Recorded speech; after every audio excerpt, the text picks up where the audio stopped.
하나님의 말씀 욥기 28장 20절에서 22절의 말씀까지 교독합니다. 그런즉 지혜는 어디서 오며 명철이 머무는 곳은 어딘고? 모든 생물의 눈에 숨겨졌고 공중의 새에게도 가려졌으며 멸망과 사망도 이르기를 우리가 귀로 그 소문을 들었다 하느니라.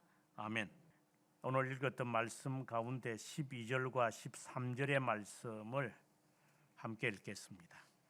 그러나 지혜는 어디서 오며 명철이 있는 곳은 어디인고? 그 길을 사람이 알지 못하나니 사람 사는 땅에서는 찾을 수 없구나. 아멘. 잠언 28장은 그냥 읽으면 쉬운 내용입니다. 그런데 이것은 욥의 결론입니다. 42장에 가서 욥이 이제 비로소 깨달은 바를 말하는 것이고, 친구들과 세 번의 그 반복되어지는 논쟁, 논박에서 내려진 결론입니다.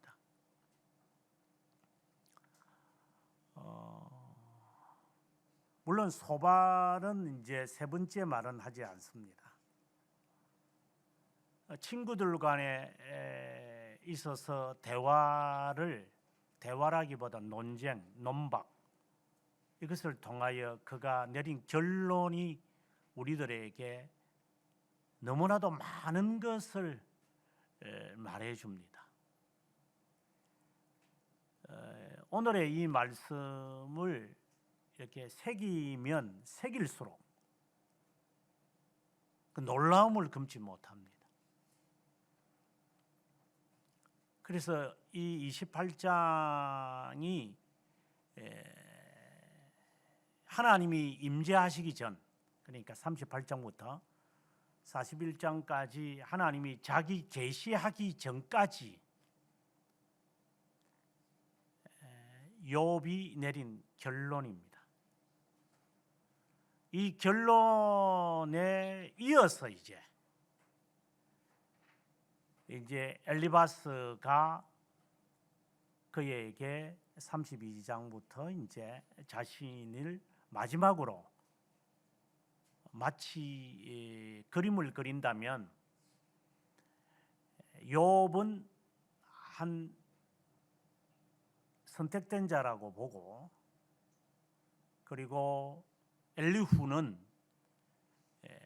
진리를 찾고자 하는 그 선택된 자에게 메시지를 전달해 주는 메신저의 역할을 하고, 그리고 38장부터 이제 성령 하나님께서 그를 회심케 하는 그 이야기. 그래서 인간적으로서 욥이 내릴 수 있는, 성령께서 인생에 물론 개입을 하셨지만 중생의 경험을 하기 전까지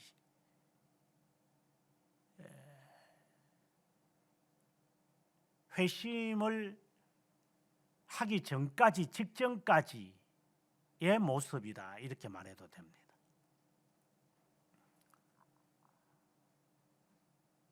이렇게 되기까지는 중생의 경험이 얼마나 쓰라린 고통에 이르러야만 하는 것이냐를 깨달아 알게 됩니다. 우리가 쉽사리 회심이다, 부르심이다, 중생의 경험이다, 이런 단어를 함부로 사용하지만 설교자들이 함부로 이 단어를 사용하지 못하는 이유는 모르기 때문입니다. 제시된 중생에 대한 내용과 신앙 고백서에 있는 이렇게 짜여진 구성된 이 중생에 관한 이 설명들과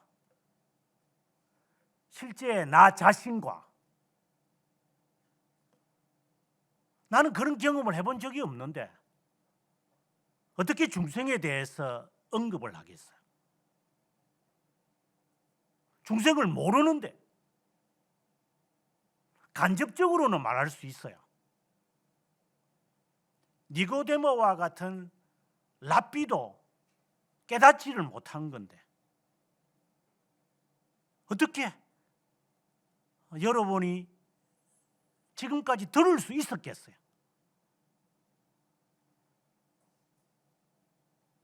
중생이란 단어는 들었겠지만 중생에 대하여 깨닫지 않은 자가 하는 말을 어떻게 알겠어요? 엘리바스와 빌닷과 소발과 같은 말을 아무리 들어봤자 텅 비어 있는 공간을 채우지 못하는 것처럼 허한 거예요. 허전한 거예요.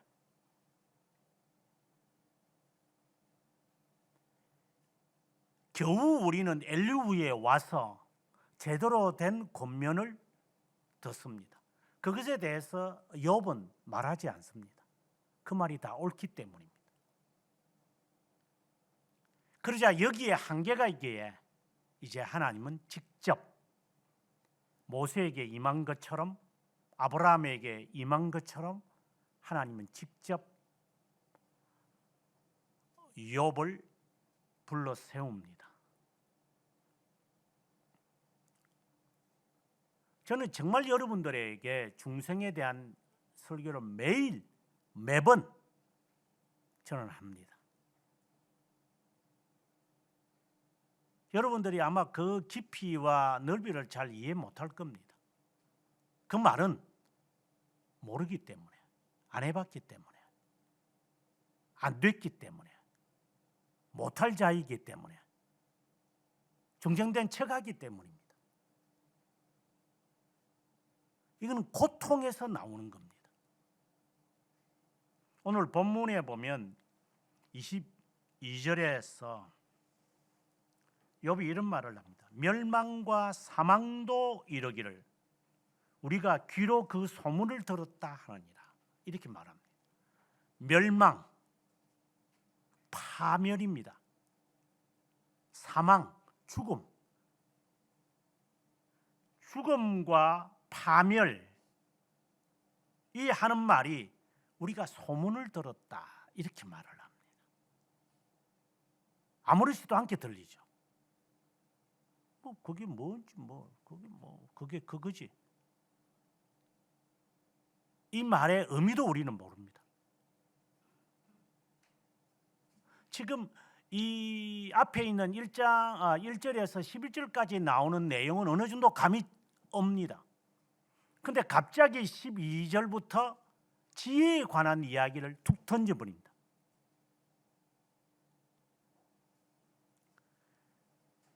그리고 23절부터 하나님이라는 단어를 갑자기 또 툭 내뱉습니다. 이것은 욥이 얼마나 하나님 앞에 경건하게 살았는지가 잘 반영하는 이 세 문단입니다. 그래서 오늘의 이 말씀을 정말 제가 오랫동안 묵상하면서 이걸 풀어갈 수 있을까? 이 푸는 게 너무 힘듭니다. 제가 이 두 달, 석 달 전만 하더라도 제가 이 설교했습니다. 그런데 보니 또 다르게 보입니다. 다르게 보는다는 말은 다른 뜻을 가졌다는 게 아니라 이런 뜻도 있었는가 라고 하는 거였습니다. 이제 지식이 돼간 거죠.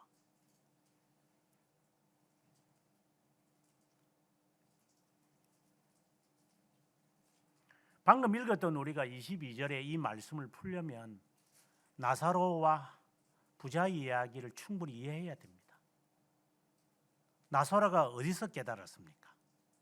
죽고 난 다음에 지옥에서 깨닫습니다. 못 깨닫습니다. 그래서 이 말입니다. 멸망과 사망이 말하기를 우리도 귀로 그 소문을 들었을 뿐이다. 모른다는 겁니다. 지옥에 가도 모릅니다. 파멸을 당했는데 시간 속에서 파멸을 당해도 모릅니다.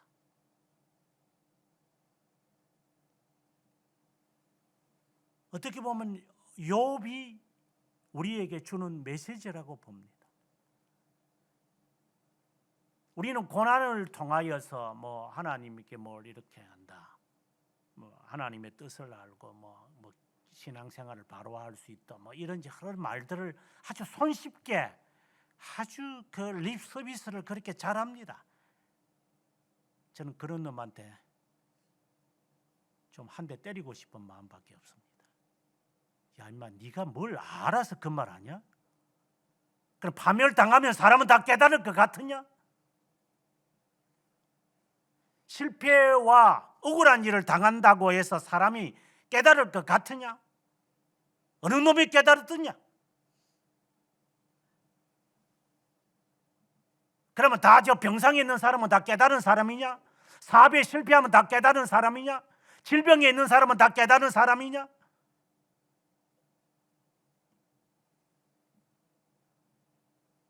파멸도 모릅니다. 그러면 제가 잘 사는 말, 죽고 난 다음에도 못 깨닫습니다. 지옥에 가서도 못 깨닫습니다. 유기된 놈은. 그럼 어떻게 깨달아야 되는 겁니까? 여기서 깨달음이라고 하는 1차적인 의미는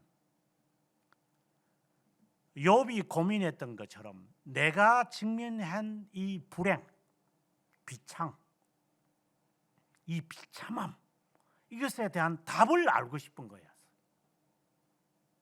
그래서 신앙이 좋다는 엘리바스의 이야기를 충분히 들어요. 지혜가 있는 빌닷의 이야기를 충분히 들었어요. 소반은 좀 깐돌이기 때문에 그냥 이렇게 흉내내는 애니까 그 말에는 별로 의미는 없습니다만, 누가 나에게 정직하게 대답을 해줄 수 있어요? 여러분의 인생에 대해서. 아니, 말해줘도 여러분 알아듣습니까? 깨닫는 자 봤습니까?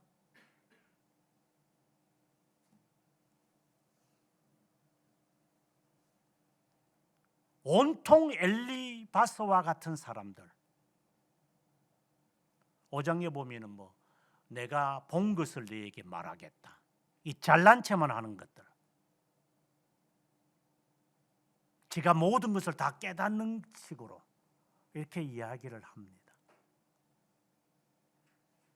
나도 그 중에 한 놈일 수도 있죠. 가보지 않은 길을 사람들을 데리고 가야 되니까. 당신은 가봤어요? 천국에? 우리는 천국 데리고 간다는데 당신 가봤어요? 저 천국 안 가봤어요. 그러니까 단도직입적으로 질문을 하면 저도 몰라요.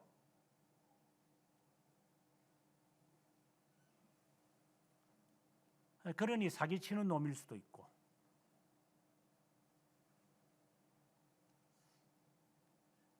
엘리바스와 같은 사람이 너무나도 많고, 실제로. 그리고 사두개파와 같은 빌닷도 너무나도 많고, 흥망성쇠가 이렇게 빨리 바뀌는 게 있을 수 없어요. 저는 최근에 와서 더 느끼는 것 같아요. 오늘 주보의 라칼럼에도 잠깐 언급을 했지만 이렇게 세상이 빨리 변하고 이렇게 될 줄 어떻게 알았을까?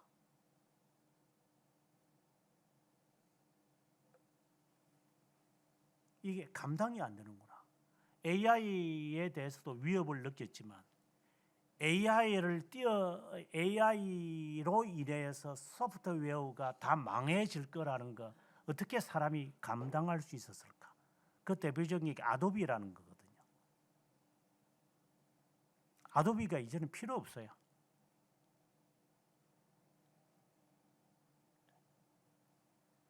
이런 무서운 세상이 올지 여러분도 모르고 저도 몰라요. 두려울 뿐이에요. 인간이가 아무 쓸데가 없어요. 사진 몇 장 갖다 주면은 동영상 잘 만들어줘요. 산타클로즈 사진 하나 당 올려가지고 야 이거 가지고 내가 이런 스토리를 만들고 싶으니 네가 좀 만들어줄래 하면 동영상 잘 만들어 자막까지 딱 만들고 확실하게 만들어요. 이거 조금 이거 좀 이걸 좀 집어넣으면 안 되냐? 좀 미소를 넣으면 그럼 미소 딱 띄워가지고 만들어줘요. 연출가가 필요 없어. AI가 다 해요.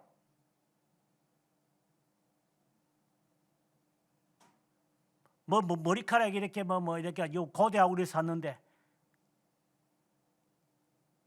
구멍에 집어 넣으면 머리가 딱 원하는 대로 딱 이렇게 만들어져 깎아져 가지고 이발소 필요 없고 미용실도 필요 없어요. 지금 상상이 안 되는 세상 가잖아요 지금 우리가.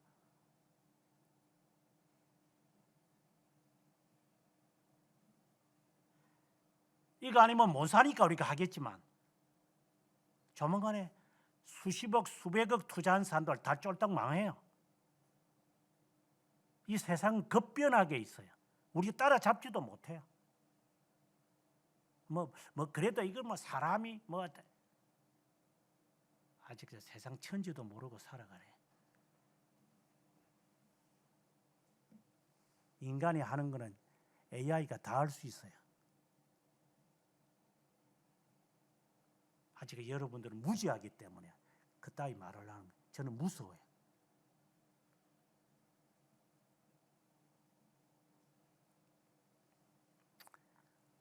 오예비 때 공부하면서 제가 말했지만 2007년도에 워드 프로세스를 2009년도가 1997년도 30년 전에 저는 워드 프로세서를 접해서 그때 저는 요약을 하는 법을 제가 워드 프로세서 제가 배웠다 그랬어요.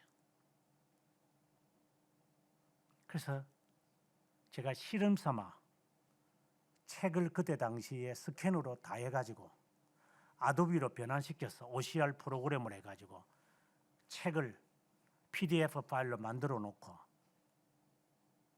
워드 프로세서에게 요약을 시켰는데 요약이 되는 걸 봤어요. 30년 전이에요. AI는 다 해요.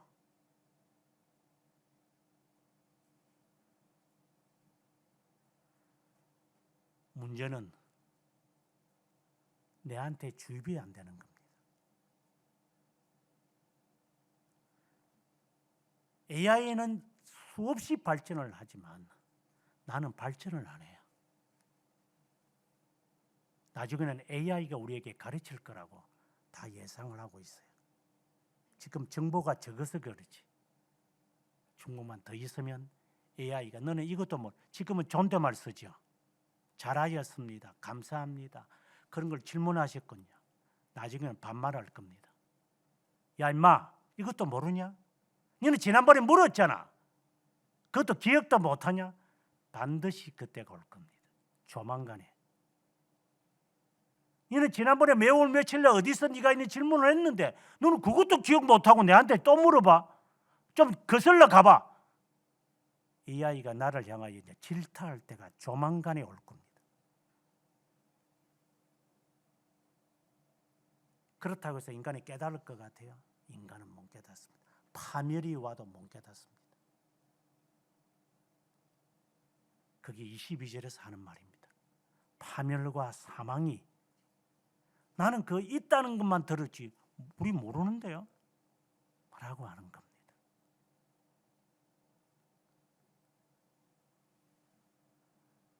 욥은 자신의 불행, 파멸이죠.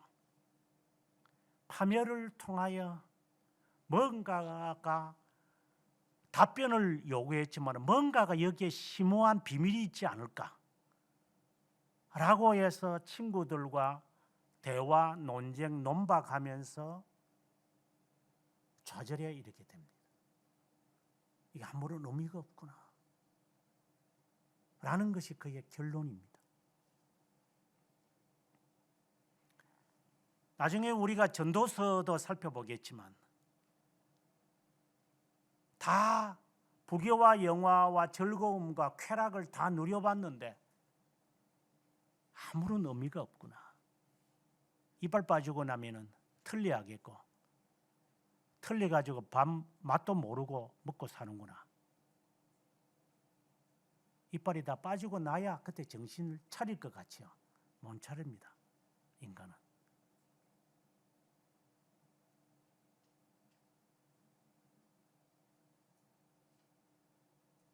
회의에 빠질 수밖에 없어요. 우리가. 지금 앞에 1절에서 11절까지 아주 쉬운 이야기입니다. 은이 나는 곳이 있고 금이 나는 곳이 있다. 사람들은 이 금과 은을 찾으려고 금강석을 찾으러 땅 끝까지 또 내려간다. 그래. 그리고 6절에 가보면 그 찾은 거에서 샤파이어가 있다. 청옥이 있다. 사금도 있다. 그 길은 그것이 있는 것은 솔개도 모른다. 근데 인간은 해낸다. 이게 놀라운 겁니다. 용맹스러운 짐승도 밟지 못하는 사나운 사자도 거리로 지나가지 못하는데 인간은 어쨌든지 이게 날아다니거든요. 지금 인간이 프로펠러 없이도 날아다니잖아요. 공중에서 쫙 펴가지고 마치 다람쥐 새끼처럼 뭘 가다가 툭 떨어져 박살나서 죽겠지만 어쨌든 날아간 걸 흉내냅니다.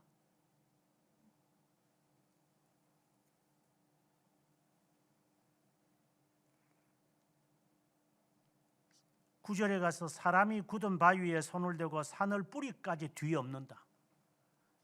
우리나라 새만금, 저는 몰랐는데 새만금을 지금 만들었더라고요.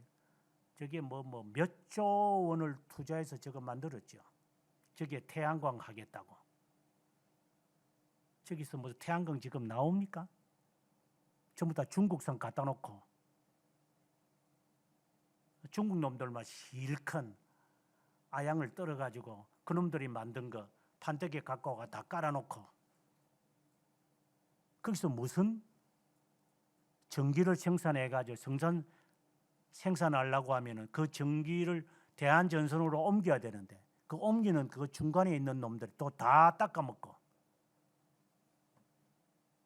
얼마나 벌떼들이 달려 들어가지고 공짜 돈이라고 다 해먹었는지 저게 그대로 저게 있어요.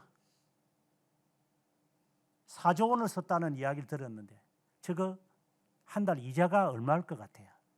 수천억입니다. 수천억. 이런 짓을 해놓고도 아무도 관심 없어요. 저 정도로 인간은 머리가 발전되어 있어요.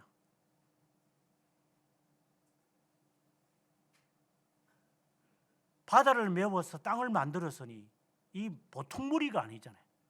그런데 그 만들어봤자 뭐 했어 저거.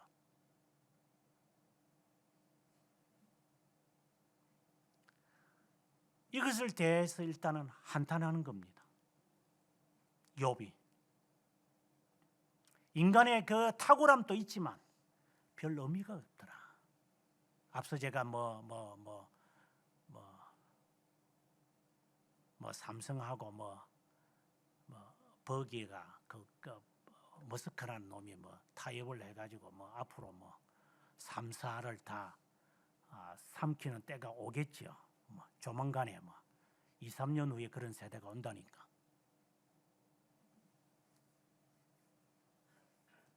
그래서 사람들은 삼성 주주를 열심히 사겠지.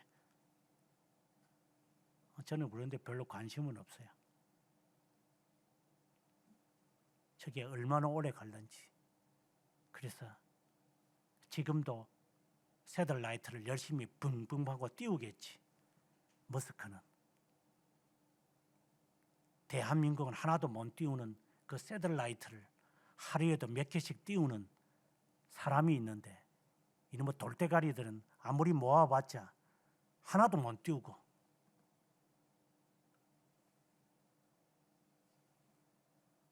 세상은 저렇게 똑똑한 사람들이 많은데 우리는 그것 하나 제대로 낚지도 못하는 파멸로 가는 사업이나 일이나 하면서 우리는 옹기종기 모여가지고 잘났다, 재밌다 이래 사니, 그런 사람들이 저희들을 보면 올챙이밖에 안 보이겠죠. 저는 거기에 정오하는 사람이지만, 그 다음에 갑자기 12절에 가서 그는 갑자기 다른 주제를 생뚱맞게 딱 끄집어냅니다. 바로 지혜입니다. 그런데 지혜는 어디서 오지? 명철은 어디 있지? 이것은 잠언의 주제입니다. 지혜와 명철. 갑자기 전환이 되어버립니다.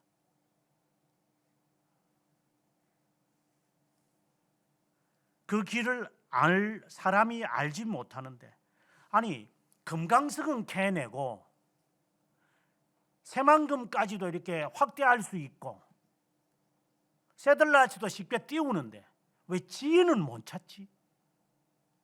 왜 명철은 못 찾지? 이 말입니다.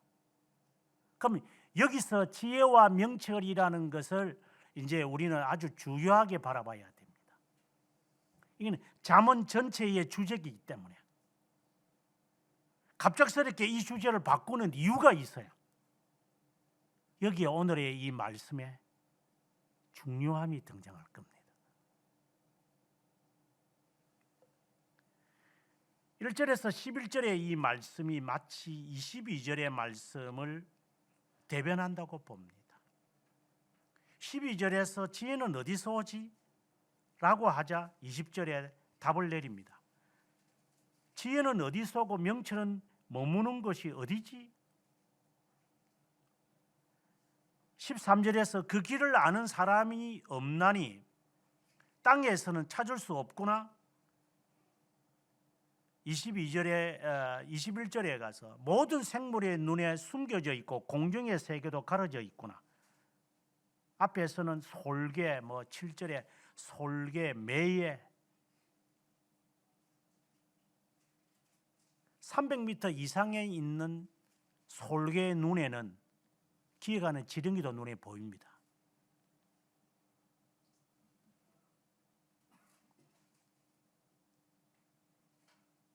쥐새끼가 땅 밑에서 어떻게 어느 방향으로 움직이는지 솔개는 감지합니다.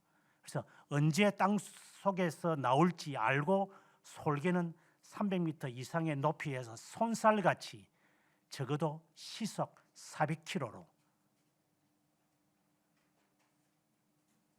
그런데 솔개의 눈에도 보이지 않는다. 우리는 40이 넘으면 눈이 어두워 안경 끼고 다녀요. 눈에 베이는 게 없어요.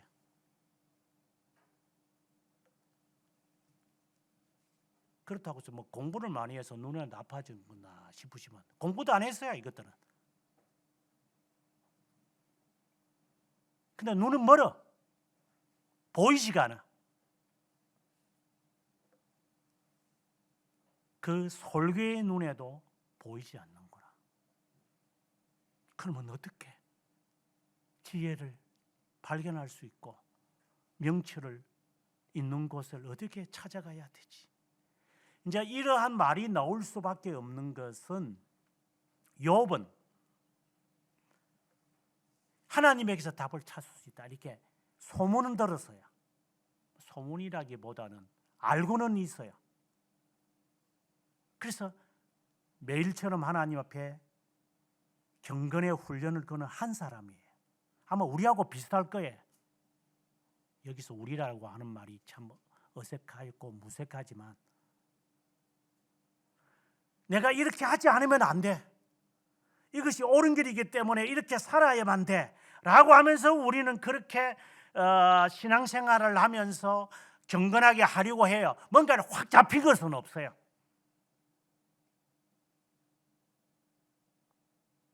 아니면 습관적으로 한다든가, 아니면 교회를 떠난 놈들은 말할 필요도 없는 거고, 그나마 경건의 훈련을 하면서 체면이든지 안면이든지 이렇게 안 하면 안 돼, 꼭 이렇게 해야 돼 라고 하면서라도 부스스하게 일어나서 옷을 주섬주섬 입고, 어쨌든 오늘 하루 안 지나면은 아니면 교회를 떠나면은 전화도 안 올 거고 이런 거 할 필요도 없을 텐데, 아이고 떠나기 전까지는 이유가 있어야 되니까 이유가 있기 전까지는 어쨌든 버티보자, 이렇게 해서 버티는 놈들 다 떠났지만 저는 더 혹되게 할 거니까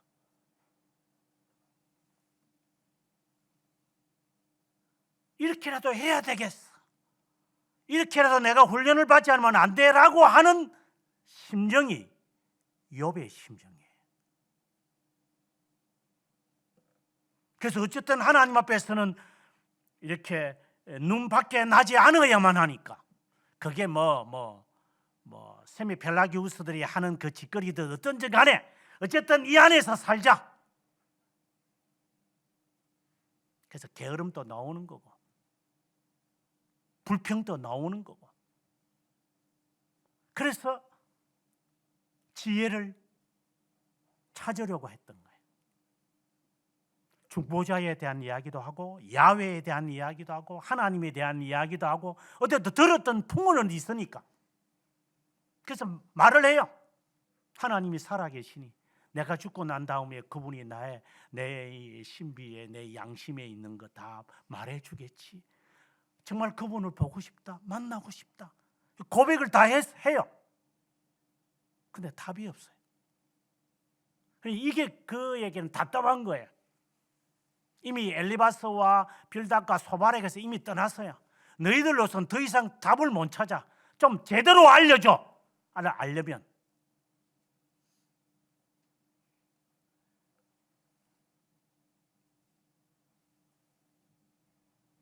그래서 욥은 갑작스럽게 주제를 바꾸는 거예요. 지혜가 있어야 되겠다. 명철이 있어야 되겠다.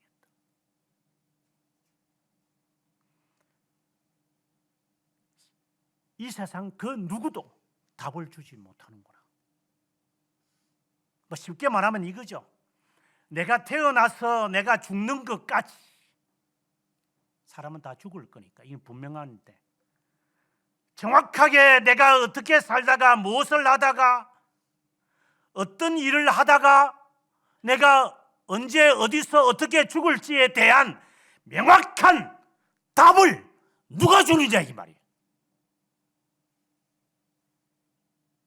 여러분 가지고 있지 못할 거예요. 그래서 제가 여러분에게 자주 물었던 거예요. 네 어떻게 죽을지 알고 있어? 언제 죽을지는 알아? 그것도 모르고 지금 살지.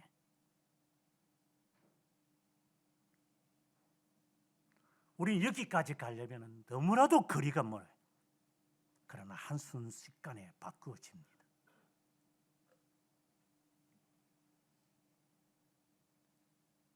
욥은 지혜가 필요했습니다. 사람이 주는 지혜가 아니다. 하나님에게서부터 오는 지혜가 필요하다. 그게 23절부터 나오는 겁니다. 하나님이 그 길을 아실 거다. 있는 것도 안다. 길을 안다. 지혜죠. 있는 것을 안다. 명철이다. 그분을 바라봐야 된다. 이제 이것에 대한 확고함이 머리에 딱 새겨졌어요. 들어왔던 거니까. 신앙생활 하다가 교회 안 다니는 놈들을 보면 뭐 교회는 그렇더라도 내가 안 가면 뭔가 허전해. 그래서 뭐 잘못된 것도 아니니 교회를 가야지. 이래서 이제 습관적으로 교회를 오는 사람들이 상당수예요. 이것도 하나님께서 기쁘게 받으시겠지. 별 의미가 없어요. 그냥 달콤한 마릴레일 뿐이지. 왜 별 의미가 없느냐? 삶의 변화가 없기 때문에. 삶의 변화가 조건이 아니고 삶의 변화가 없는데 방금 말했던 이거 그래도 가야지. 이러한 열심이 별 의미가 없다 이 말입니다. 너 열심히 성전을 삼키는 것과 같은 거예요.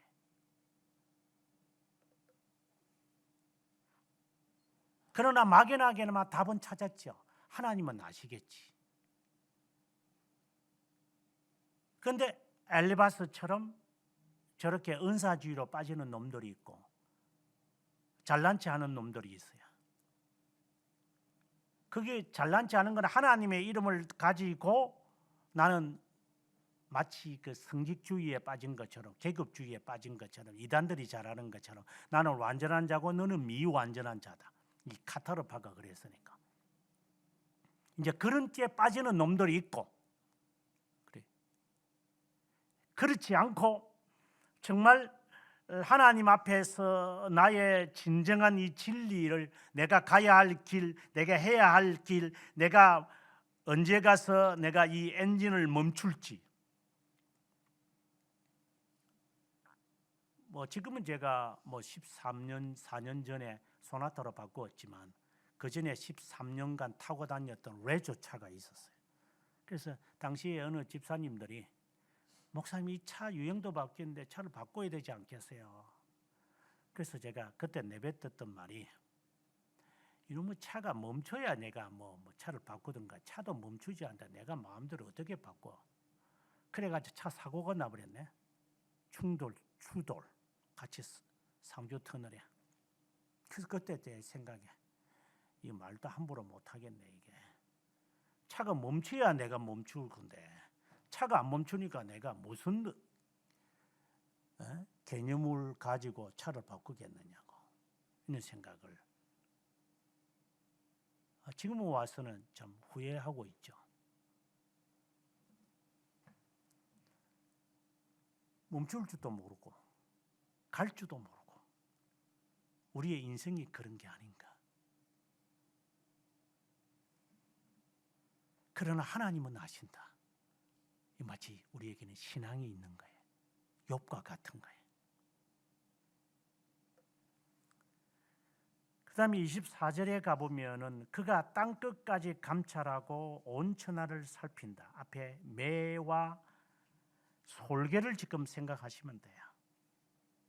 25절에 바람의 무게를 정하시고 물의 분량을 정하시고 마치 성령께서 바람과 같이 역사하시고 물의 분량을 정하시고 1차적으로 홍수같이 보이지만 실제는 회개를 말해요. 이것도 다 들었어요 지금. 지금 우리가 신앙 교리를 해가지고 방법론을 다 알아요. 그렇죠?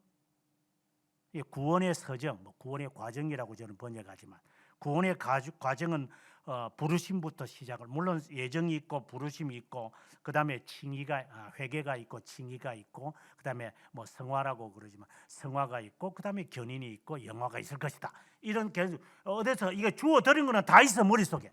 지금 이야기하는 거예요. 비 내리는 법칙을 정하시고 비구름의 결과 우리의 법칙을 만드셨구나.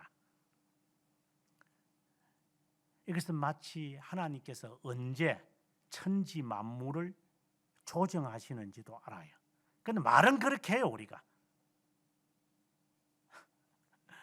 말은 하나님이 뭐 때가 돼서 비를 내리게 하시고 뭐 춥게도 하시고.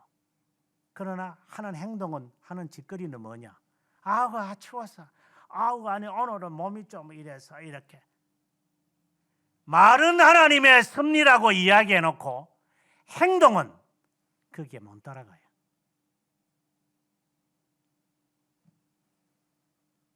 이게 보면 참 우스운 일들이 코미디입니다. 이게 우리에게 많이 진행돼요. 말은 하나님께서 다 우연이 없으시고 하나님께서 다 계획 아래서 하신다 해놓고서는 그 다음에 말은 그 다음에 행하는 것을 지 하고 싶은 대로 합니다. 육체의 본능대로 합니다. 별 의미가 없어요. 그래서 중생의 경험이 있기 직전의 이야기라고 제가 하는 거예요. 그때에 그가 보시고 선포하며 굳게 세우시며 탐구하셨고, 조금 내용이 조금씩 달라지기 시작합니다.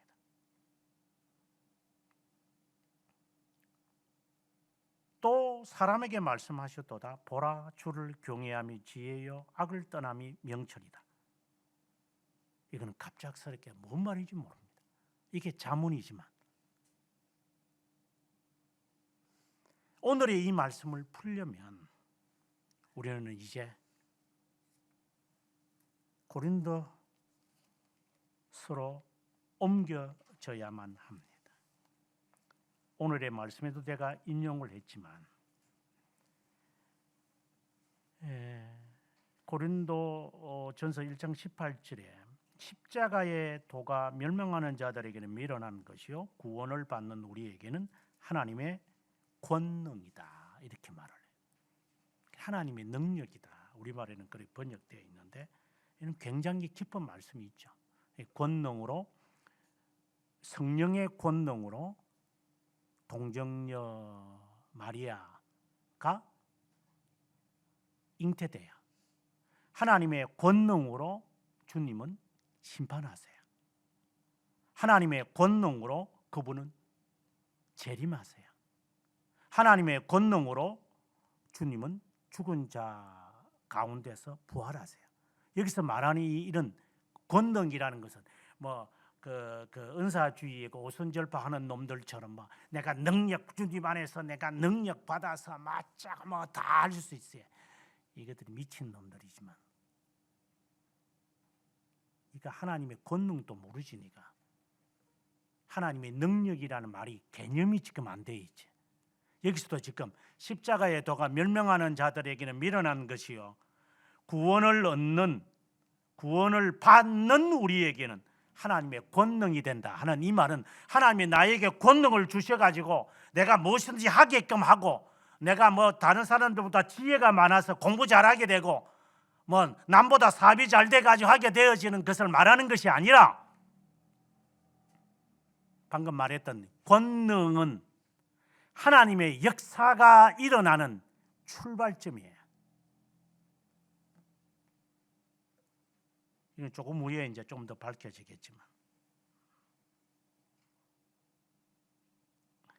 그 다음에 이사야 29장 14절의 이 말씀과 이제 우리는 골로새서 2장 23절의 이 말씀과 그리고 에베소서 3장 18절부터 나오는 말씀과 이제 관련을 지어야 돼요. 자, 이러다면 이북이 필요가 없어요. 이북은 여러 페이지를 동시에 볼 수 없으니까.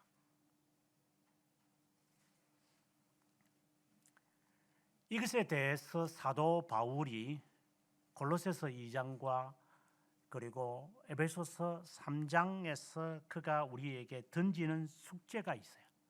비밀이라는 단어예요. 3장에 보게 되어지면 특별히 3장 에베소서 3장에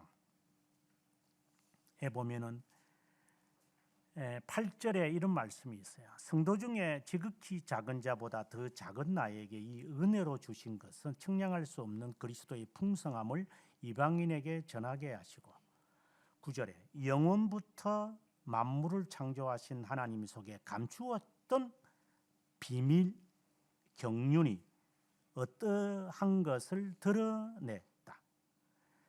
이제 교회로 말미암아 하늘에 있는 통치자들과 군세자들에게 하나님의 각종 지혜를 얻게 하려 하십니다. 비밀과 지혜, 하나님에게 감추어져 있는 것. 우리가 그 안에서 그를 믿음으로 말미암아 담대함과 확신을 가지고 하나님께 나아간다. 상당히 지금 뭔가를 말하지만 우리가 이 말씀을 읽으면 그래 뭐 감은 오네, 뭐 무슨 말인지 개념은 잡히지만 별 우리에게 와닿지가 않아요. 실제로 이 말씀이. 골로새서 2장으로 우리가 간다면 2절 3절에 가보면 그들로 마음의 위안을 받고 사랑 안에서 연합하여 확실한 이해의 모든 풍성함과 하나님의 비밀인 그리스도를 깨닫게 하려 합니다. 그 안에는 지혜와 지식과 모든 보화가 감추어져 있다.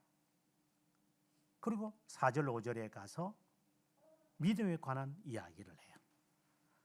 자, 우리는 여기서 지금 욥이 중생의 경험에 직전에 결론을 내린 것을 보면서 지금 바울이 이것을 그대로 가져가서 어떻게 답을 내리는지 봐야만 해요. 지금 욥은 자신의 비밀을 알고 싶어 했어요. 내가 왜 불행 비참에 이르는지 원인을 알고 싶어 한 거죠. 그런데 친구들과의 대화에서 자기가 반박은 했지만 그 이상에 대한 답을 못 찾아요. 그런데 중간중간마다 하는 말은 있었다고 그랬죠. 중보자 하나님, 그분이 내 길을 아시나니, 뭐 이런 이제 말은 우리가 해요. 그러니까 확실히 와닿지는 않아요. 우리하고 같다 이 말입니다. 그래서 이것에 대해서 나중에 엘리후가 화를 냅니다. 너희들이 나보다 나이가 많잖아. 그 나이 어리거든요, 엘리후가. 근데 이것도 못 깨닫고 있어. 나이가 뭐 떨어졌잖아, 너희들. 나중에 욥에게도 구주져요. 욥 당신은 어때? 이런 일을 당하면서도 아직도 모르고 살아. 마치 제가 지금 여러분들의 역성을 내는 것과 같은 거예요. 인생을 살면서 아직도 모르며 살았어.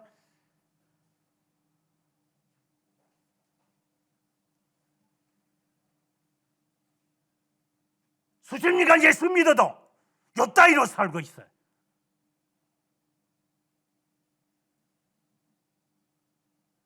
엘리후의 글을 읽다 보면 속이 막 불이 나요. 네가 내 마음을 말하는 것 같다.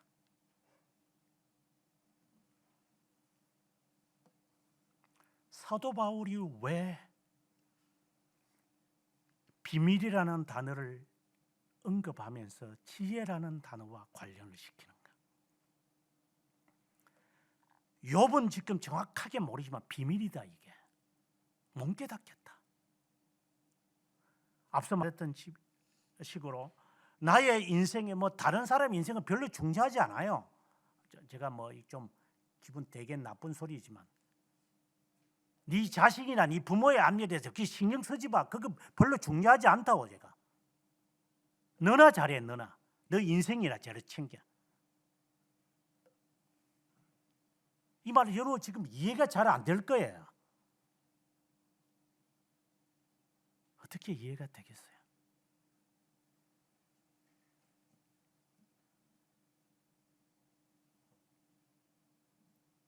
감추어져 있다는 말이 비밀이죠. 지혜가 감추어져 있었다고 그런 거예요. 어느 누구에게도 이 지혜가 감추어져 있다. 근데 본인은 이 지혜에 이르는 길을 알고는 있어요.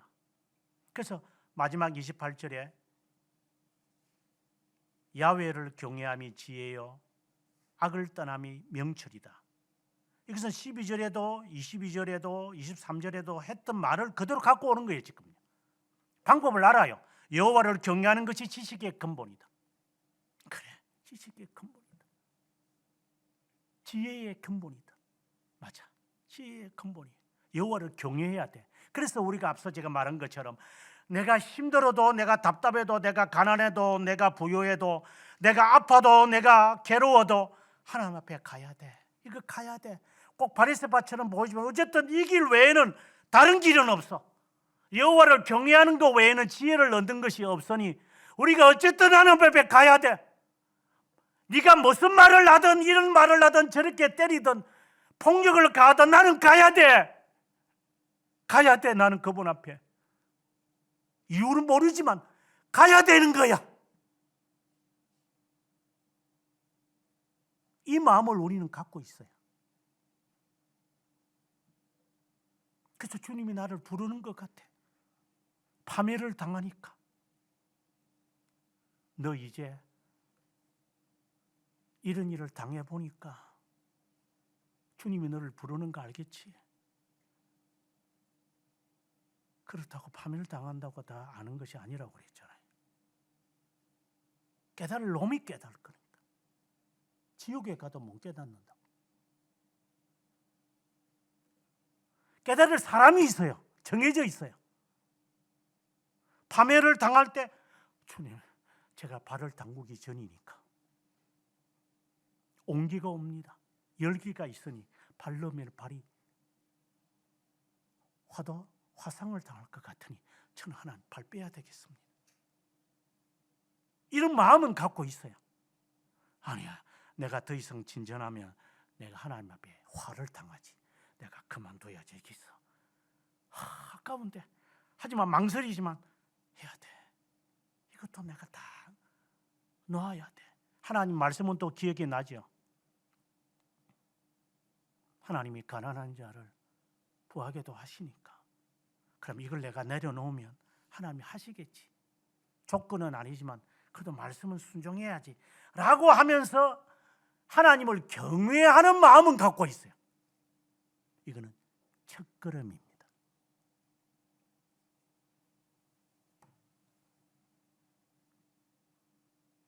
여호와를 경외하는 것이 첫 단추다. 그러나 그 이상 진전이 안 돼.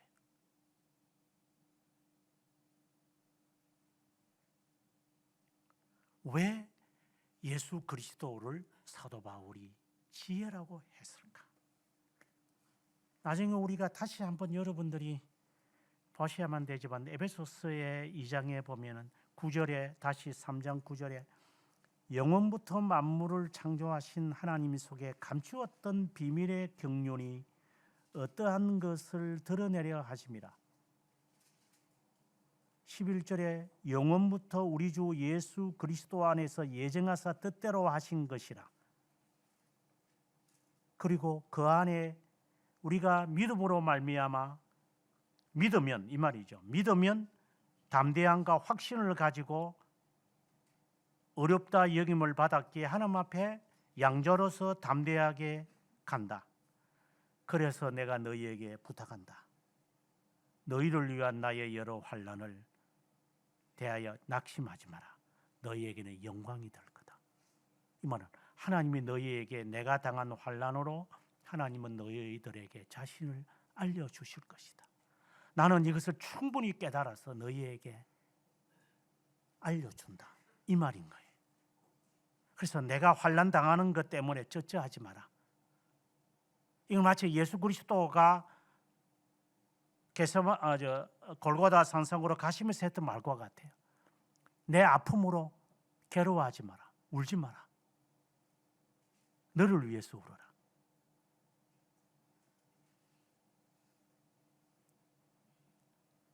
우리는 이제 먼 여행을 가야 돼요. 지금까지 여러분들이 지금까지 들었던 많은 진리의 개념들을 다 총동원해야 됩니다. 만약에 머리가 아프면 여러분들은 저주받을 자입니다.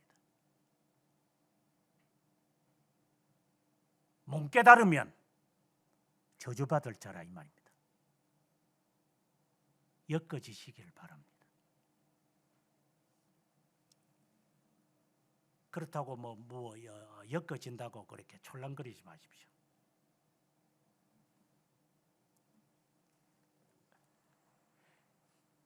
그리스도께서 우리를 구원하시기 위하여 초림으로 오셨고 그리고 재림으로 오실 겁니다. 심판하러 오시겠죠. 구속자시니까. 왜 그러실까요? 우리는 다 압니다. 의에 대하여, 죄에 대하여, 심판에 대하여 알리시기 위함입니다. 맞습니다. 하나님은 우리를 압니다. 영혼에서. 천국 갈 놈과 지옥 갈 놈이 이미 하나님에게는 정해져 있습니다. 우리는 그 사실을 시간에서 깨닫습니다. 예수 믿기 전에는 모릅니다. 성령 하나님이 나에게 계시하기 전까지는 내 인생에 침입해 들어오셔서 개입하셔가지고 뒤 흔들어서 혼란을 만들어 버려야지. 나는 그때야 이거 아니네. 내가 여기에 지금 발을 담궈야 할 때가 아니네. 내가 지금 남의 다리 긁고 있었구나 하고 정신을 차립니다. 이렇게 되기까지는 오랜 세월이 걸립니다. 좀 정신 좀 차려서 제대로 알아. 좀 멍청이들 되지 말고.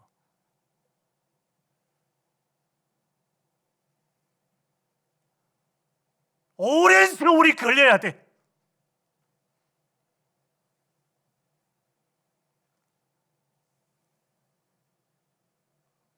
이미 그리스도 안에서 하나님은 나를 아시고 선택하셨어요. 시간에서 일어날 모든 계획은 하나님께서 이미 다 작정하신 거예요. 그런데 왜 죄부터 시작할까요? 창조의 이야기는 그냥 1장, 2장으로 끝내고 3장부터 그 다음부터는 죄 이야기부터까지 밖에 없어요. 죄. 결국 죄의 문제 해결하려고 그리스도가 오신 것처럼 보이고 또 죄의 문제를 해결하십니다. 죄의 문제를 해결해야 됩니다. 왜요?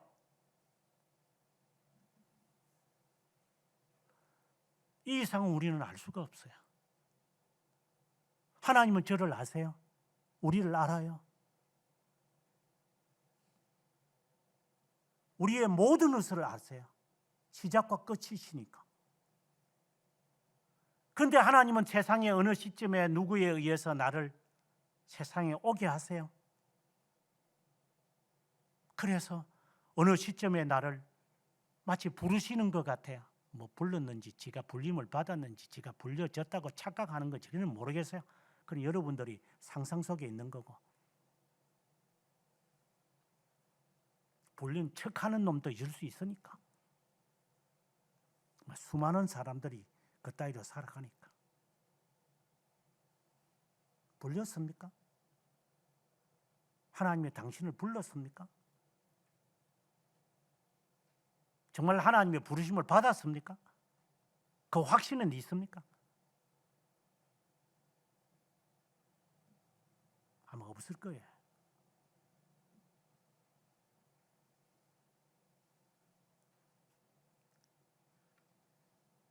하나님의 지혜를 얻는 길은 경외라고 했어요.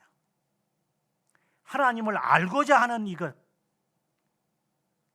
하나님은 자기 자신의 자녀에게만 하나님이 자신을 계시하세요.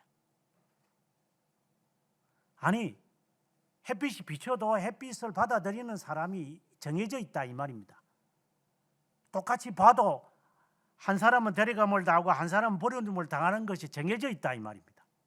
그래서 그 말이 나오는 겁니다. 하나님의 비칠 자에게 딱 비칩니다.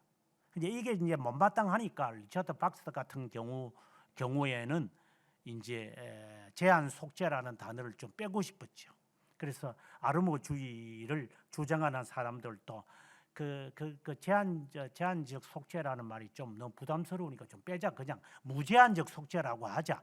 주님은 우리를 위해서 만인을 위해서 죽으셨는데 그 효력은 선택된 자에게 일어난다고 하자. 이제 이렇게 해서 조금 이제 얼버무리는 것들이 있어요. 뭐 그랬든 저랬든 별로 중요한 것은 아니고, 중요한 것은 하나님의 자녀에게만 하나님은 하나님에 대하여 깨닫게 하시고 하나님을 두렵게 하십니다.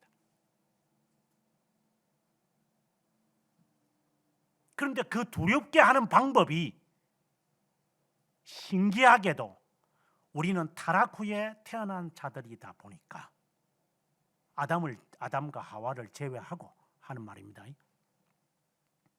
제외하고 우리 모두가 일반 출생법으로 태어난 모든 자들은 죄의 이 권세와 지배 아래 우리는 다 갇혀 있기 때문에 이 죄의 문제를 거두지 않고는 이 눈에 이렇게 백내장이 있는 것처럼 이것을 긋기 전에는 하나님에 대해서 깨닫지 못해요. 죄를 거두어내는 방법은, 죄를 없앨 수 있는 방법은 인간이 또 할 수도 없어요. 쉽게 말한다면 내가 뭐 마음 고쳐 먹어가지고 내가 바로 살아야지 해가지고 바로 사는 놈 아무도 없어요. 이 세상에 한 놈도 없어요.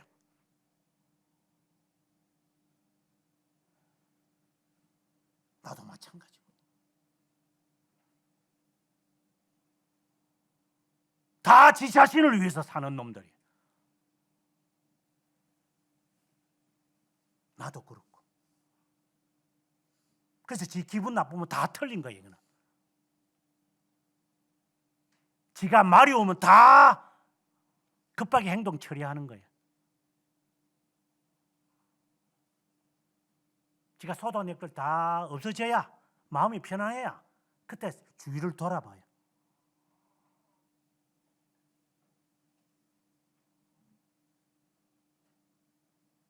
우리가 스스로가 죄에 있는 이 거머리를 떼지 못합니다. 그래서 여기에서 지금 욥이 우리들에게 하는 말입니다. 13절에 사람이 알지 못하는구나. 사람 사는 땅에서는, 시간에서는 이걸 찾을 수도 없구나. 깊은 물이 하는 말이 내 속에도 없는데, 바다는 하는 말이 우리하고도 없어. 순금으로도 바꿀 수 없어. 오빌의 금으로도 못해. 황금이라도 수정이라도 진주라도 벽옥이라도 황옥이라도 안 돼. 무슨 말이냐? 뭐 이 말은 하나 종합으로 딱 하면, 내가 어느 시점에 가서 내가 주님을 믿을게요. 내가 지금 너무 바쁘거든요. 그러니까 조금 숨을 좀 쉬고 난 다음에 내가 할게요. 이렇게 다들 그렇게 합니다.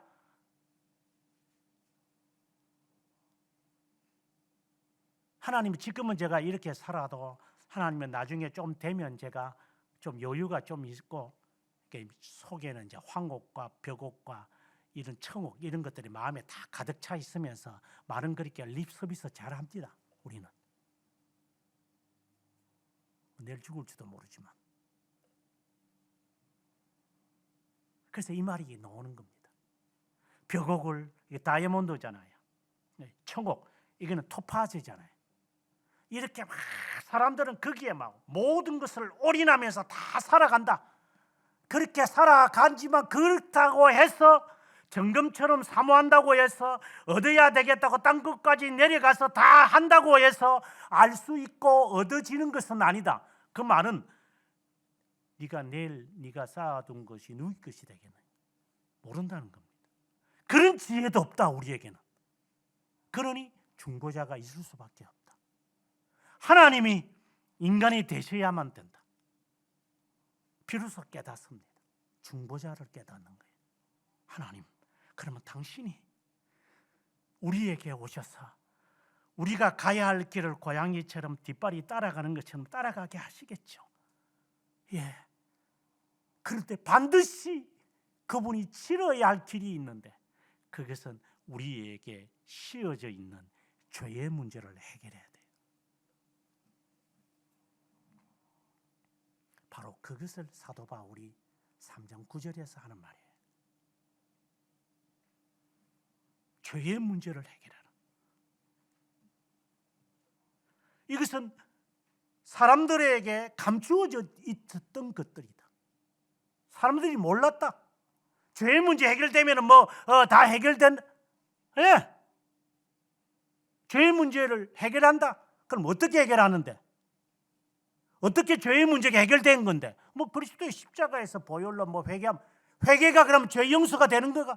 아니, 그건 아니죠. 근데 왜 회개하는데? 그럼 죄 용서가 뭔데? 죄 용서의 근거가 뭔데? 그리스도의 보혈. 보혈은 수단이지.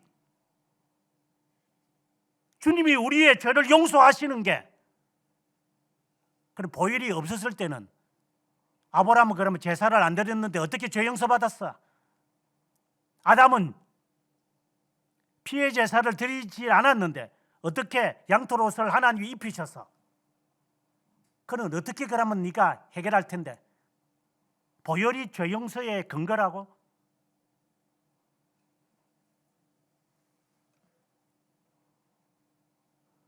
죄의 문제를 해결해야 하는데, 죄의 문제가 해결되지 않으면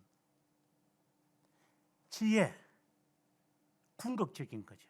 개인적으로 아까 말할 때 나 자신에 대한 이 모든 이 문제의 상황들, 그 답이 없어요.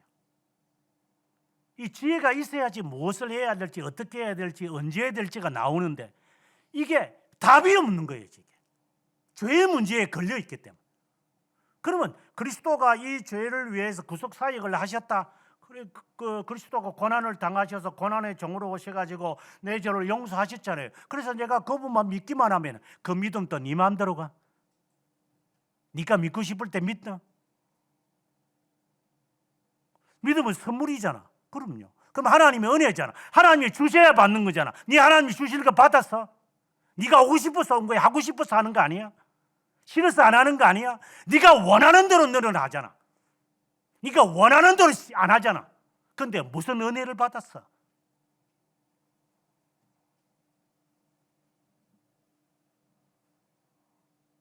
그러면 죄 용서 받았다고 하자. 그래 어쨌든 이런 걸 다 넘어서 다 스킵해서 요즘 스킵이 많으니까 죄 용서 받았다는 확신을 가졌다고 하자. 일반 달란트와 같은 자가 용서받았는데 100다니엘을 용서 못 해줬다. 그럼 용서받은 거 아니잖아. 그러면 어렵다 여김을 받는 것도 의심해 봐야 돼요. 나는 용서 못 하거든요. 물론 죄 용서 받지 않았다라는 단정이 아니라 용서받은 것에 대한 확신이, 행위가 나에게 안 나타나요. 그러니까 이게 이제 보장이 안 되는 거예요, 나한테. 의심이 막 드는 거예요.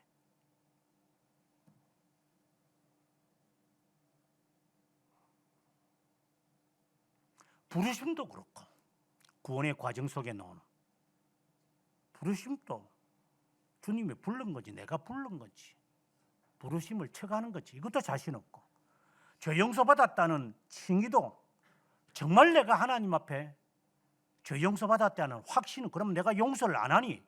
완전한 용서를 전제를 하고 안 하고 있으니 해봤자 찌꺼리 같은 거밖에 안 하니 용서는 많이 받아놓고 핑계는 또 여러 가지 또 짧은 지식 가지고 또 잘난 체는 또 알고 잘난 체는 또 하고 있으니 이것도 그러면 안 돼. 그러면 거룩하다 여김을 받았다고 하는데 거룩한 삶은 없고 선행은 없어. 거룩한 백성이라고 하는데, 성도의 교제라고 하는데, 가시적 교회는 무엇입니까? 63문에서 질문을 던져, 대교리 문답에서. 그럼 가시적 교회는 뭔데? 개념이 설정이 안 돼 있어요. 그러면 교회에 모인 성도들이 서로가 위로하고 사랑하고 도와주면서 격려하면서 하나님의 나라가 머리이신 그리스도 안에서 하나가 되어야 되는데 우리가 하나 되어 있는 교회 모습이 우리에게 없어요. 그나마 우리가 그거를 해보려고 노력을 하는 거고, 일반 교회에서는, 일반 교회는 뭐 대부분이겠지만 찾을 수도 없어요.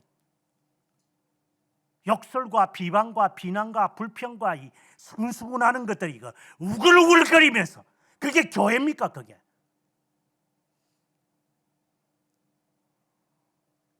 도떼기 시장이지. 그것도 교회라고 다니고 있고, 이것들이. 그럼 이것도 아니야. 그러면 부름을 받은 것도 아니고, 거룩하다 여김을 받은 성도도 아니고, 이것도 아무것도 해당이 안 돼. 그 다음에 견인은 하는가? 이것도 안 하고 있어. 우리는 영적 싸움도 안 해. 그럼 우리가 지금 하고 있는 것은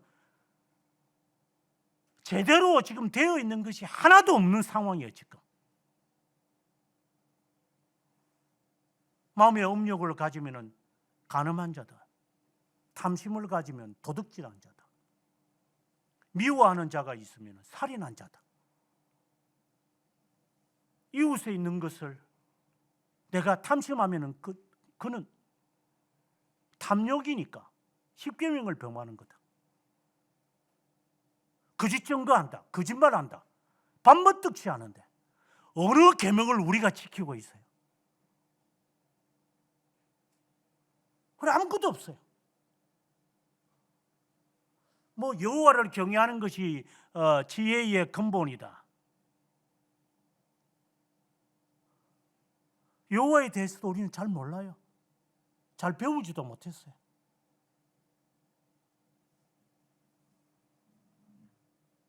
그리고 명철은 악에서 떠남이 명철이다. 욥의 경우죠. 악에서 떠난 자가 이 같은 자가 없다. 이것이 잠언이 우리들에게 명하는 거라 그랬죠. 그럼 우리에게 지금 욥이 말하는 것이 우리에게도 사실상 해당되는 것처럼 보입니다. 그렇지 않는 사람은 너무나도 많지만, 그래서 제가 책을 쓰면서 교회의 외적 부르심은 교회로 오는 게 아니라 교회당으로 온다고 당자를 하나 더 붙였습니다. 이 교회당으로 오는 거 아니야?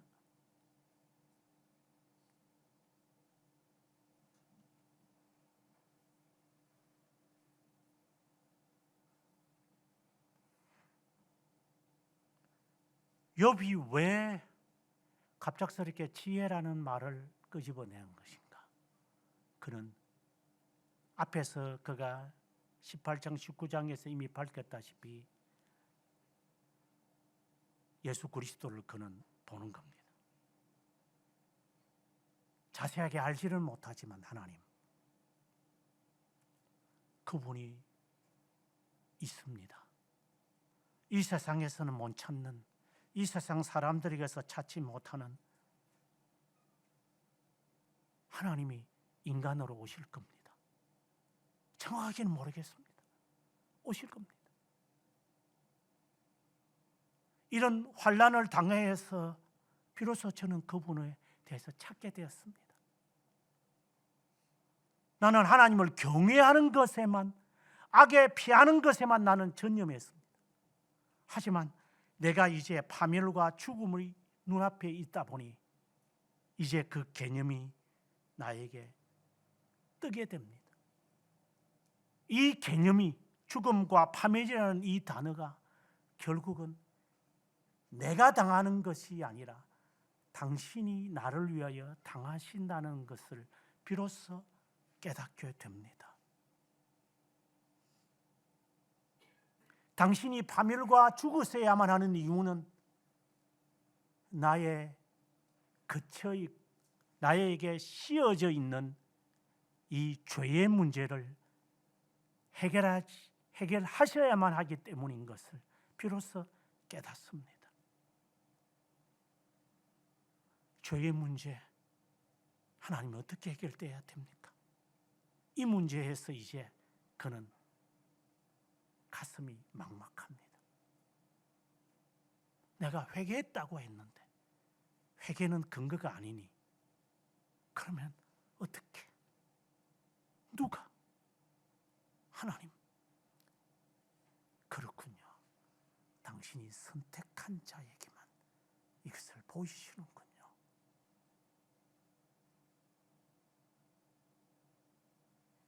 하나님의 자녀에게만 믿음을 선물로 주셔서 이것을 깨닫게 하시는군요. 죄의 문턱을 지나야 한다.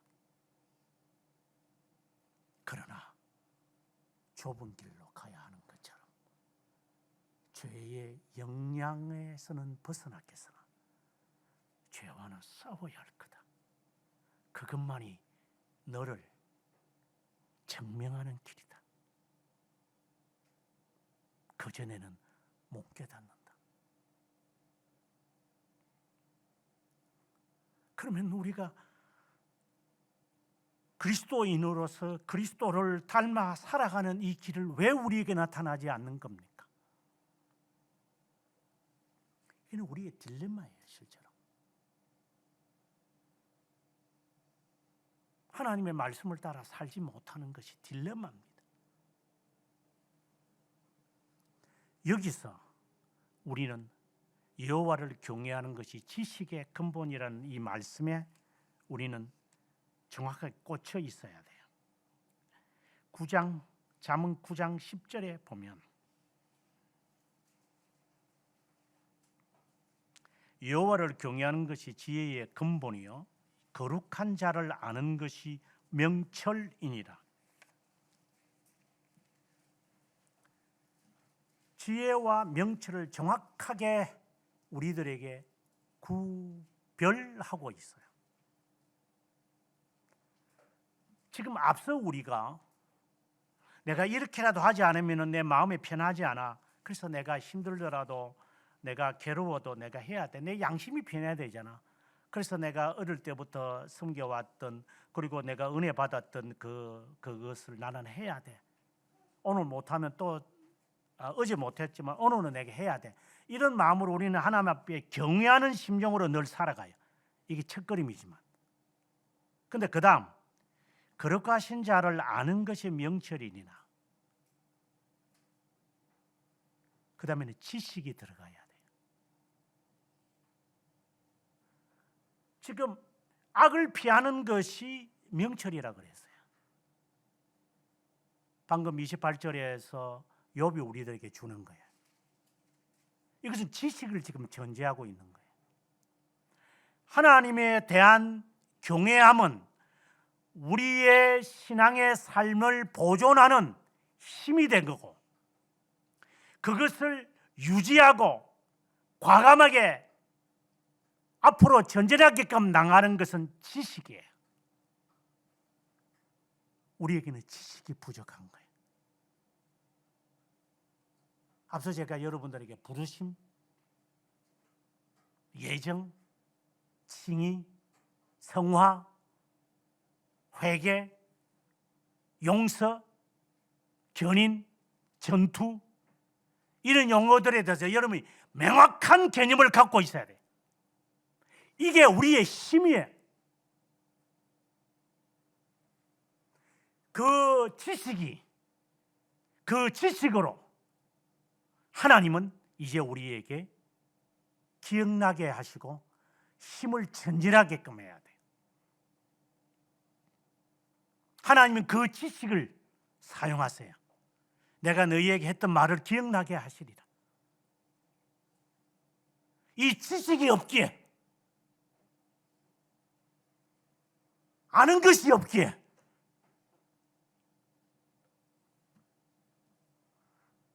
우리는 거룩한 삶이 특별히 거룩한 자에 대한 지식이 없어요. 그래서 지식이 없으니 알려고 하지 않으니 충성된 자가 아니에요. 무엇보다도 하나님을 아는 지식이 중요합니까? 아주 쉽게 우리가 물어보면 됩니다. 여러분은 하나님에 대한 지식을 얻으려고 재산을 팔아봤습니까?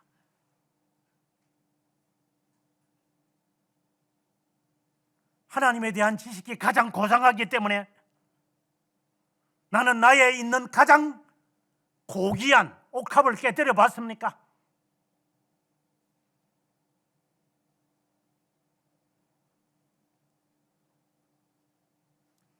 사람에게 가장 삶과 죽음에서 가장 위로가 되는 것이 무엇이냐? 우리는 배웠습니다. 내가 하나님께 속했다는 것.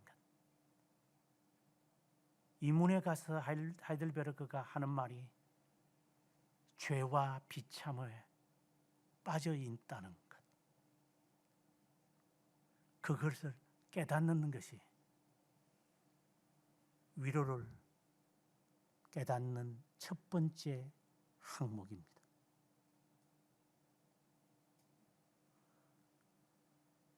그것은 그리스도에 대한 지식입니다. 그리스도를 아는 이 지식이 나로 하여금 죄에 대해서도 알게 하고 나에게 참된 위로가 뭔지를 알게 하고 내가 거룩한 백성으로 유지하게 하는 힘이 무엇임을 제공하는 것이 되는 것도 지식입니다. 저는 이 사실을 20대 때 어렴풋하게, 아주 어렴풋하게 알았습니다. 사람은 지식이 있어야 한다. 알아야 한다. 물론 나중에 베이컨의 책을 통해서 제가 알았지만 모르면 빵세의 글을 읽으면서도 나오는 말이 지식이 없이는 뿌리가 얕아서 흔들리게 될 겁니다. 지식이 있어야 한다. 지금 우리가 아침 10시에 모여서 저녁 5시 반까지 지식을 제공받습니다. 이거는 여러분들에게 힘을 갖게 하는 수단입니다.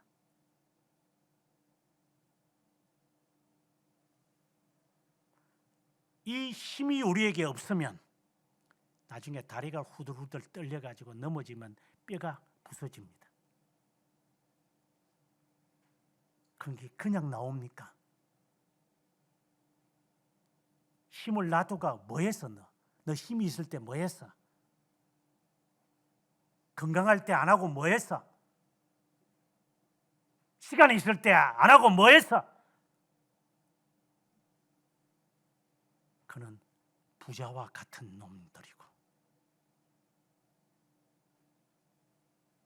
그 지식이 하나님에 대한 지식이 힘이 되어서 악에서 떠나게 하고 거룩한 백성으로 유지하게 하는 것이 되는데 우리는 하나님을 경외하는 두려워서라도 이거는 무섭다는 단어가 아니라 두려움이죠. 내가 하고 싶어도 해야 안 하니까. 이거는 선택이 아니니까. 두려워서 하는 거예요.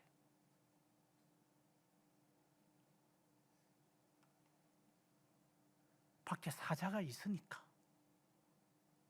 못하는 거하고는 성격이 달라. 그래서 하나님이 두려웠어. 요셉처럼 하나님 아직 내가 이 두려움에서 못 벗어납니다. 하지만 하나님에 대한 지식을 알면 알수록 이제 어떻게 살아야 함을 이제 비로소 깨달았습니다.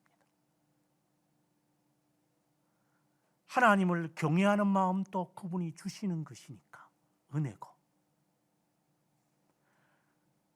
그 말씀에 따라 배우게 하시는 것도 하나님의 은혜고 그 은혜가 나에게 보존되게 하기 위한 것도 하나님의 은혜고 이 말은 하나님이 나를 선택하셨기 때문에 그래서 내가 하려고 하는 것 말아야 하는 것도 그분의 지식과 그분을 경외하면서 나누어서 이거 좋으니까 무턱대고 할까? 아서라 조심해라. 배고프다고 덜썩 물다가 몸에 얹히고 나면은 나중에 바늘 가지고 손가락 실컷 찔러야도 소화가 안 될 거다. 먹는다도 순서가 있어.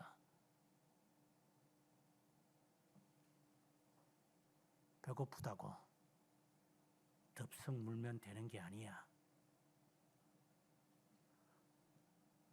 내가 배고프다고 지식에 따라서 먹는 법을 배워야지. 매콤하다고 해서 아무거나 처먹나?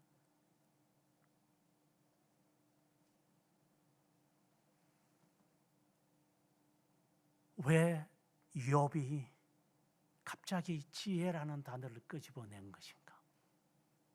그리스도를 연상시키고 그리스도를 비밀이라고 감추어져 있다고 이야기한 것을 사도 바울이 끄집어내어서 죄의 문제를 거론하고 죄의 문제를 해결해야만 될 겁니다.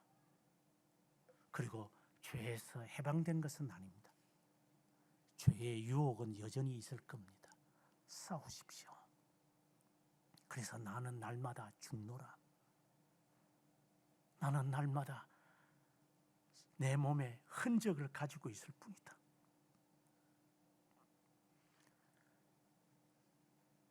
생각해보면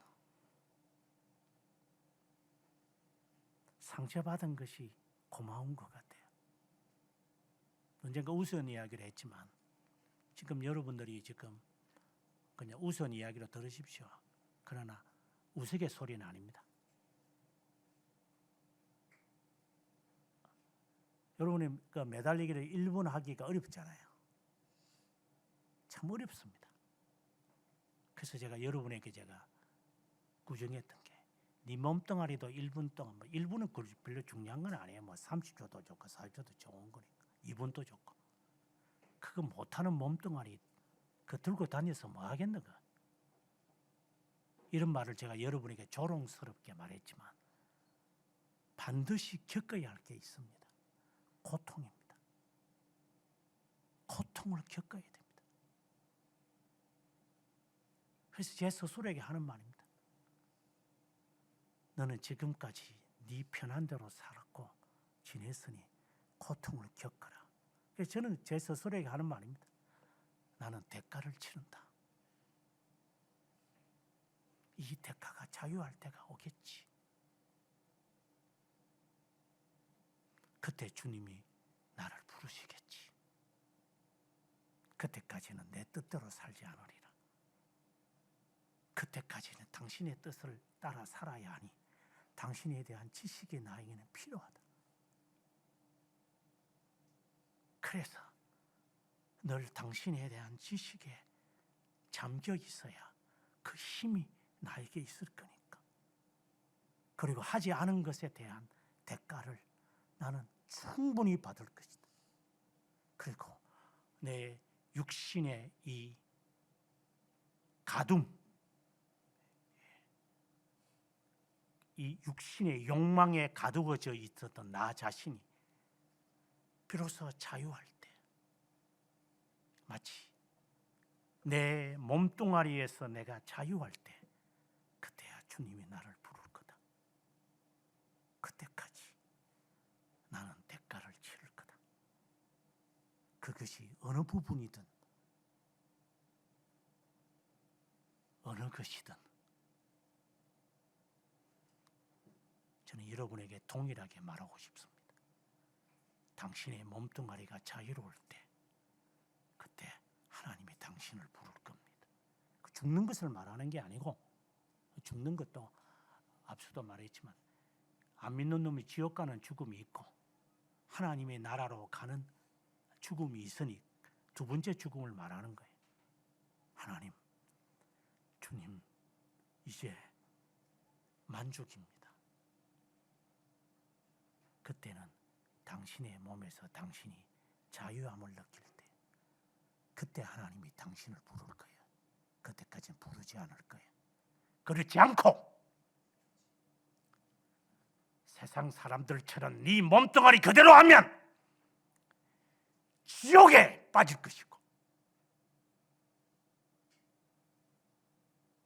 이 사람에게 끌려달리고 저 사람에게 끌려달리다가 끝내 산소 마스크 빼내면 지옥 갈 거니까 그 죽음과 하나님, 이제 제 몸뚱아리가 깨끗한 게 된 것 같습니다. 그래서 죽는 것과는 다를 거니까 아직 언제 죽을 줄 모르는 것 보니 지옥에 갈 운명일 거고, 그 때를 아는 것 보니 너는 네 몸뚱아리에 대해서 책임이 있는 것이고,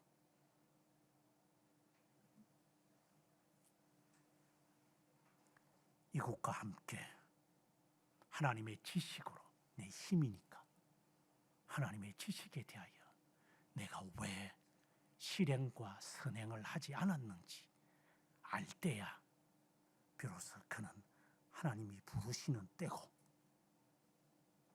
아직도 지식이 없어서 나이를 처먹어도 그대로 진행하니 너는 하나님의 부르심을 받은 자도 아니겠거니와, 하나님의 그 지식에 대한 소욕도 없는 것 보니 너는 중생의 길 건너간 인생일 것이고, 이제 내가 무엇을 해야 되고, 이제 내가 어떻게 해야 되고, 내가 언제 해야 될 줄 알겠습니까? 이거는 하나님의 은혜입니다. 하나님의 지혜입니다. 순서대로 하십시오. 죄의 문제를 해결해야 하십시오. 그리고 그분에 대하여 배우십시오. 자신을 사랑하지 마십시오. 그때쯤 되면 하나님이 본래의 몸으로 되돌릴 겁니다. 하나님은 나를 사랑하시기에 나에게 주신 그 모습 그대로 주님이 거두실 때도 그 모습을 갖게 하실 겁니다.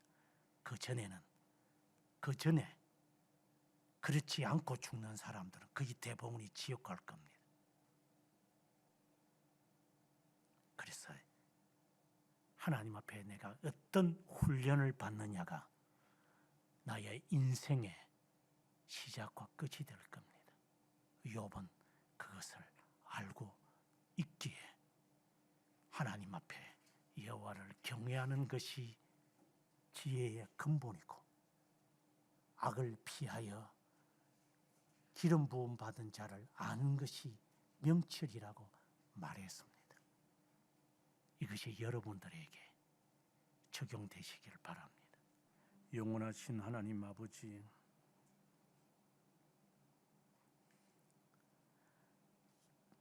지식에서 그리스도에게까지 자라가라고 하신 말씀이 무엇이며,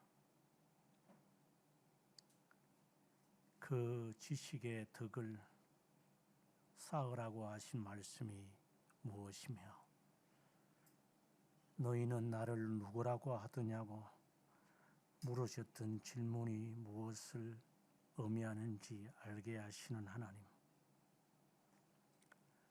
하나님에 대하여 알지 못하는 것만큼 행하지 못하고,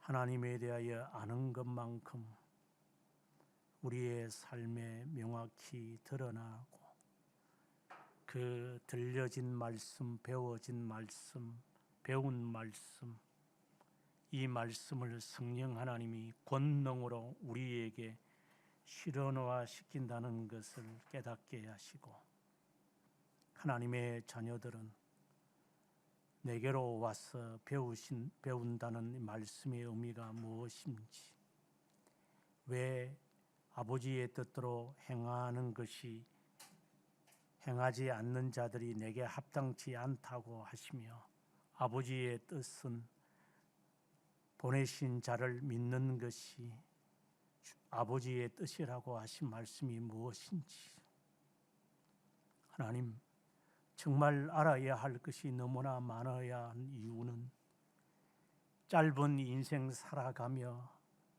먹어야 하고 입어야 하고 또한 마셔야 하고 가져야 하고 누려야 하는 것들이 너무나도 필연적으로 요구되기에 그릇된 것을 잘못 먹어 병이 생기고 해야 할 것을 하지 않음으로 인하여 질병이 생기고 몸들이 굳어지고 나중에야 부서지고 마는 이런 게으름들이 우리에게 있는 것인 줄 아는데 기본부터 차근차근 바로 배워서 그리고 실천하고 실행하고 실습해서 실체화시켜가는 우리의 모습이 되어야 될 테니 지금까지 쌓아왔던 숱한 많은 그릇된 세속적 지식과 경험과 지혜라고 겨우 돈과